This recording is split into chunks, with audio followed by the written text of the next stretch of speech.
I want you and this committee want you to know that this is a very, very open process. We come out kind of hurt sometimes, but we will try to come out with the very best person for this university.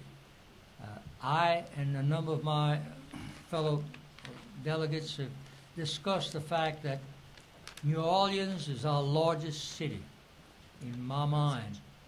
It has the best port in the state of Louisiana. It's a linkage to South America and the world. And it should be one of the largest universities in our state. I'm very loyal to my university. I and 11 of my brothers and sisters graduated from that university. Mother and father were good Catholics. My mother attended that university. But today and every day that I serve on this committee, I am a privateer. Dr. Moffitt. That's a hard act to follow.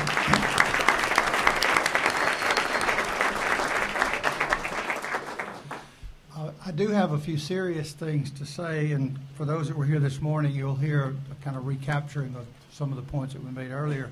But I do want to take just a moment to inform you that we joke and kid with each other a lot, and some of us take more joking and kidding towards us than others.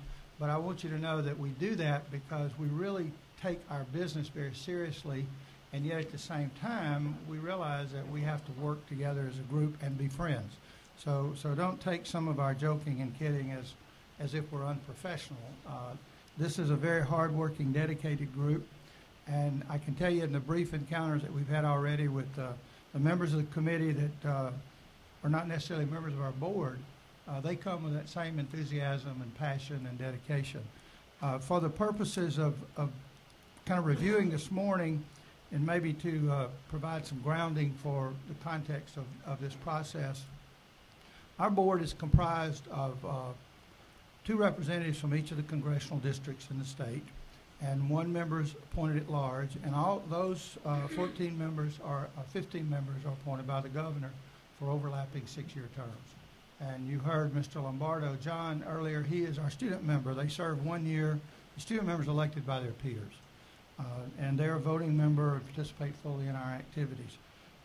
When we are in the process of selecting a search committee, and that's what we've done, or Mr. Seville has done here, our rules and guidelines provide some direction to that. We try to appoint members from the proximity of the institution.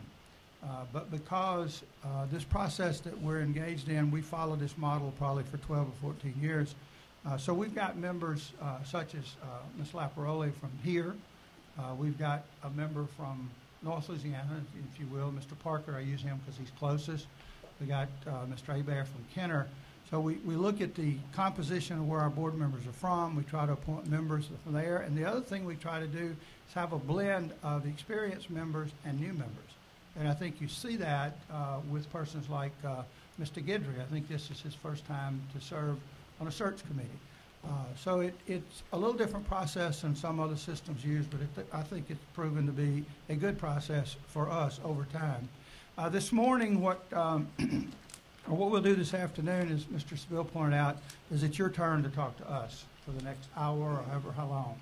We will give you a time frame for your comments. During the course of the morning meeting, we set a timeline for our search, tentative timeline. We finalized an ad which will go out to multimedias and to a number of publications that focus on topics of higher education alone. We also began to look at our steps in the process beyond this afternoon. As we move forth in the next few weeks, we'll begin to get applicants. Our search firm will help us identify some candidates. Our group search committee will meet in probably early November to pick some semifinalists. That could be anywhere from 3 to 5 normally, and we'll bring those individuals here to UNO. All of our meetings are conducted here except the very last meeting, which I'll describe in a moment. We'll bring those candidates here. They'll go through about a day and a half or 2 days of interviews, not only with this committee, but there will be an opportunity for public questioning and a series of meetings with administrators, faculty, students, business, and community leaders. And it's not just that those are meetings. We actually formally have a process to solicit input from everybody who participates in one of those meetings on the candidates, and that also becomes part of the part of the information that our committee has to make decisions about the finalists. When we have finished those interviews, which are scheduled for around the last week or so of November, we do everything here also when the university's in session, because we want candidates and our committee to have a flavor for the university and its normal operations. The charge of the search committee is to select at least 2 finalists, and those 2, and it can be more, will then be interviewed by a full board and at our December meeting, and I believe that's scheduled for December 8, 9 in Baton Rouge. That date has been selected because there is a step in the next few months. Statutorily, UNO has become a part of our system, but we still have to have an approval by the Southern Association. We expect that to occur around December 3rd, 4th, 5th when they have one of their semi-annual meetings. We're not authorized to do anything formally until that process, has been approved, and we're optimistic, and the UNO people have been working very diligently on the report to gain that Southern Association. The issues of timeline, et cetera, are tentative, if you will, because if our pool is not as strong and diverse as we would like, we will extend the search. We will not try to bring anything to conclusion unless we're sure we've got really good semifinalists and potentially finalist persons for this position. The other thing that's going on, and some of you have probably been contacted already, we do an institutional review for every search. We have 3 out-of-state consultants and an in-state all senior experience leadership from higher education. That institutional review is an opportunity for many people, board members, community, university persons, to talk about strengths and opportunities, the challenges for the University of New Orleans. That report is compiled and becomes available to the search committee as they begin to interview those semifinalists here. And it's also available to the semifinalists to help them. And we hope and believe that it serves as a little bit of a template or a guidance for the new president when he or she is selected to come on board at UNO. So that's a quick overview of this morning. And again, I want to thank you for coming this afternoon. I'm going to now turn the program over to Dr. Brad O'Hara, and he's going to guide us through the next part of the activity, which is really your part. So again, thank you for being here and being a part of the process. Brad? Thank you, Dr. Moffitt. And good afternoon to our audience. At this part of the program, we invite your participation. We're interested in hearing from you, as Dr. Moffitt and Mr. Sibyl have said earlier. We're interested in your thoughts about important qualifications and or priorities for the next president of the University of New Orleans. And we have a very simple process that we're going to employ this afternoon, a process that we've used for several searches previously.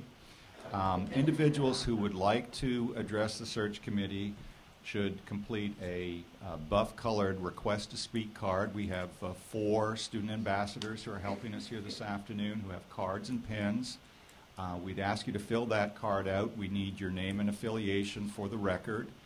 And those ambassadors will turn the cards into me. I will call your name and ask you to approach the microphone, and you'll have 3 minutes to express your views. And with about 30 seconds remaining, I'll hold up a yellow card signifying that you have 30 seconds, and then when your time is up, your red card will appear. And if you misbehave, the seat drops out. That's right.